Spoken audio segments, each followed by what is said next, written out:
श्री कृष्ण कहते हैं कि दुनिया से क्या लेना है और दुनिया को क्या देना है। कोई ना किसी को कुछ दे पाया और ना ही कोई किसी से कुछ ले पाया। अतः दुनिया को छोड़ो और एक बात को गांठ बांध लो कि ये दुनिया किसी को जीने नहीं देती। सीधे चलने वाले को कहती है सीधे क्यों चल रहे हो, और टेढ़े चलने वाले को तुम सीधे क्यों नहीं चलते। आप बस अपने खिलाफ मत होना, अपने हिसाब से और अपनी खुशी के लिए सब करो। प्रेम को मन में बसा लो, फिर देखना आपको अपनी आत्मा की आवाज़ सुनाई देने लगेगी। देखिए, अगर मुझे ये प्रतीत होता कि मैं सही हूँ तो फिर चाहे पूरी दुनिया ही क्यों न, स्वयं मेरे इष्ट भी आकर बोले कि ना करो तो मैं भी उनसे लड़ जाऊँगा। क्यों ना करो जब मैं सही हूँ। लेकिन अगर मुझे पता है कि मैं गलत हूँ तो मैं एक छोटे बच्चे से भी डांट सुनने के लिए तैयार हूँ। और अक्सर जब हम दुनिया से हटकर कुछ करने लगते हैं तो दुनिया का आपके खिलाफ होना कोई बड़ी बात नहीं है।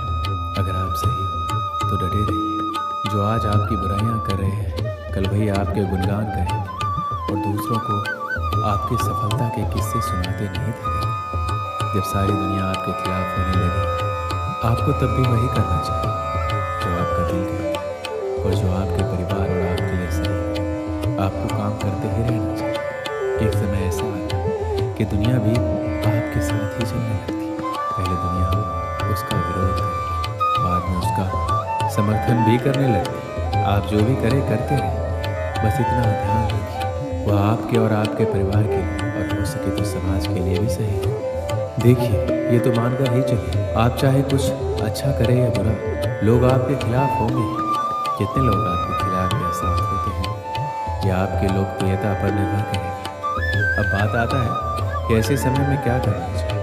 तो श्री कृष्ण कहते हैं अगर हर तरफ से लोग आपके खिलाफ ही बोल रहे हैं तो सबसे पहले तो ये समझने की कोशिश करें कि ऐसा क्या है जिससे लोग आपके खिलाफ हो रहे हैं। इस चीज़ के समझने के लिए मैं हमेशा एक तकनीक इस्तेमाल लाता हूँ, वो आप भी कर सकते हैं। मैं खुद को उनकी जगह रख कर सोचता हूँ। जो लोग आपके खिलाफ या आपसे असहमत हैं उनकी जगह खुद को रख कर सोचिए कि अगर आप उनकी जगह होते तो आप क्या सोचते और क्यों। आपको लगे कि नहीं वो गलत है तो कोशिश कीजिए कि जहाँ तक हो सके लोगों को अपने बारे में या अपने काम के बारे में उनको समझाएं और उनकी गलतफहमी दूर करें। अगर आप ऐसा करने में असमर्थ हैं या आपको लग रहा है कि लोग सही हैं लेकिन आपकी बातों को कोई सुनेगा नहीं या नहीं सुन रहा, ऐसे में आप दो चीज़ कर सकते हैं। धैर्य रखिए जब सारी दुनिया आपके खिलाफ खड़ी हो। ऐसे में आप जो कर सकते हैं वो है सब्र। समय पर भरोसा रखिए। सबसे पहले बात तो ये है कि समय चाहे जैसा भी हो बदलता जरूर है, और बुरा समय की तो खास बात होती है कि आपके अंदर की छिपी प्रतिभा को बाहर निकालने का अवसर प्रदान करता है। इस समय आपको ये भी पता लगेगा कि कौन अपना कौन पराया है। सच के राह पे चलिए, जो आपके और समाज के लिए सही है वही कीजिए, फिर चाहे पूरी दुनिया ही आपके खिलाफ क्यों ना। श्री कृष्ण कहते हैं आप दुनिया की उलझ में अपने सपने भूल जाओ। दुनिया आपको परेशान करेगी, आपसे कहेगी कि तू कुछ नहीं कर पाएगा, आपको गिराने की कोशिश करेगी, आपसे जलेगी, आपको भटकाने की कोशिश करेगी, आपके एक बार की छोटी सी सफलता को बहुत ही बड़ा बनाकर आपको चिढ़ाएगी। आप अगर उन पर ध्यान दोगे तो आपको लगता है कि आप कुछ कर पाओगे। जी नहीं, आपको उन पर ध्यान नहीं देना। अगर आप उन पर ध्यान दोगे तो आप कुछ नहीं कर पाओगे।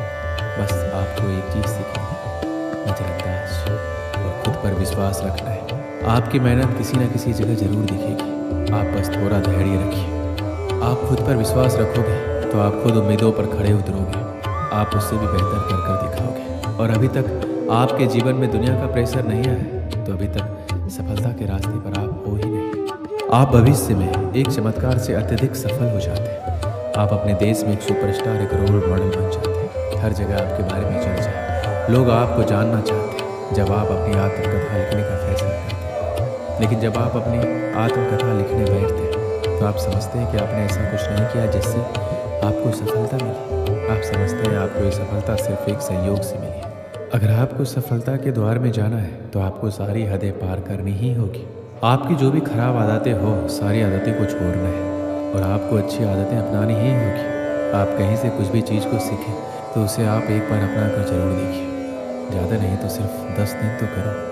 लाखों विद्यार्थियों की ये बुरी चीज़ है कि उन्हें ज्ञान फालतू का लगता है और कुछ लोगों को अच्छा लगता है, तो उन्हें अपनाना नहीं। विद्यार्थियों को सफलता के रास्ते पर दिन कुछ नया करते रहना बहुत जरूरी है और धीरे धीरे खुद को बदलना भी जरूरी है। पर बहुत लोग इसे नज़रअंदाज करते हैं और एक समय के बाद सपनों को भूल के इसे जिंदगी में उलझ जाते हैं।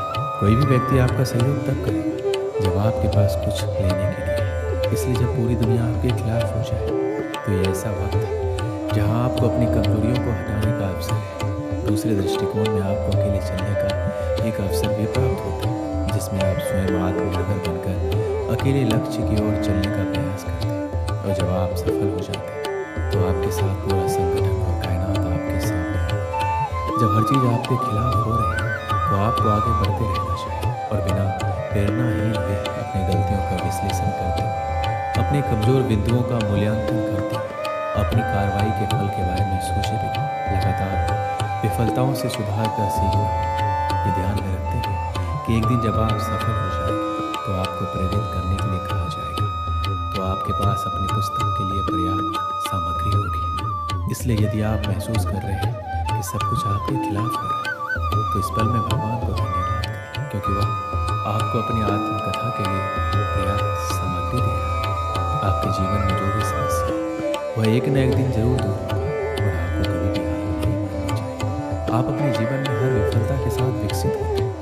आप निश्चित रूप से अपने आप में एक बदलाव महसूस करेंगे। इसलिए काम करें और कोशिश करना कभी ना छोड़ें। आप निश्चित रूप से सफल होंगे।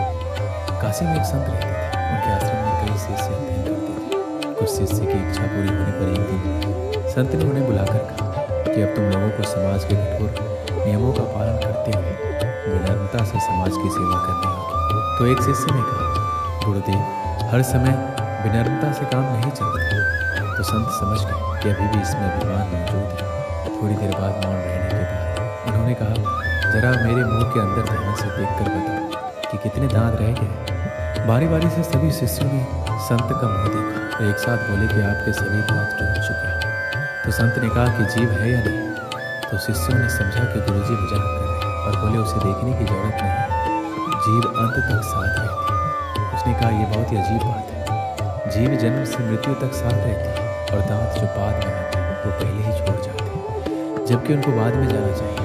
आखिर ऐसा क्यों होता है? संत ने कहा, नहीं भगत, इसका जवाब इतना आसान नहीं है जितना तुम समझ रहे हो। जीभ इसलिए साथ नहीं छोड़ती क्योंकि उसमें लोच है। वो विनम्र होकर अंदर पड़ी रहती है क्योंकि उसमें किसी तरह का अहंकार नहीं है। उसमें विनम्रता से सब कुछ सहने की शक्ति है, इसलिए वह हमारा हमेशा साथ देती है। जबकि दांत बहुत कठोर होते हैं और उन्हें अपनी कठोरता पर अभिमान होता है। वह जानते हैं कि उनके कारण इंसान की खूबसूरती बढ़ती है, इसलिए वह बहुत कठोर होते हैं और उनका यही अहंकार और कठोरता उनकी बर्बादी का कारण बनती है। इसलिए तुम्हें यदि समाज की सेवा गरिमा के साथ करनी है तो जीभ की तरह विनम्र बनकर नियमों का पालन करो, क्योंकि विनम्रता ही हमें जानवरों से अलग करता है। बस इस बात को ध्यान रखें कि हमारे